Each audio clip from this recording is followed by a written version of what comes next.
Next question. Google ഇത് കണ്ടുപിടിച്ചിട്ട്. അല്ലല്ല, ഇംഗ്ലീഷ്. ഇതൊക്കെ ഞാൻ പണ്ട് കേട്ടിട്ടുണ്ട്. ഇംഗ്ലീഷ് ലെറ്റേഴ്സിൽ കാക്ക ഇരിക്കുന്ന അക്ഷരം. ഞാൻ മുമ്പ് ചോദിച്ചിട്ടുണ്ട്. കെ അല്ലേ? അല്ല, ഇംഗ്ലീഷ് ആൽഫബറ്റ്സിൽ കാക്ക ഇരിക്കുന്ന അക്ഷരം. കാക്കയ്ക്ക് ഭയങ്കര ഇഷ്ടമുള്ളതാണത്. ഓ അല്ല. പറ. തോറ്റാ. ഇംഗ്ലീഷ് ലെറ്റേഴ്സിൽ ആൽഫബറ്റ്സിൽ കാക്കയ്ക്ക് ഏറ്റവും ഇഷ്ടമുള്ളതാണ്. എല്ലാണോ കാക്ക തിന്നുന്നത്? മണ്ട.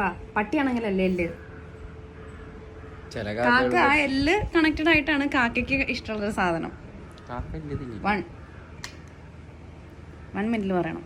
ദൈവമേ, പറയട്ടെ.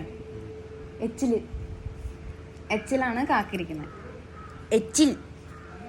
എച്ചില് കാക്കയ്ക്ക് ഭയങ്കര ഇഷ്ടം തിന്നാൻ.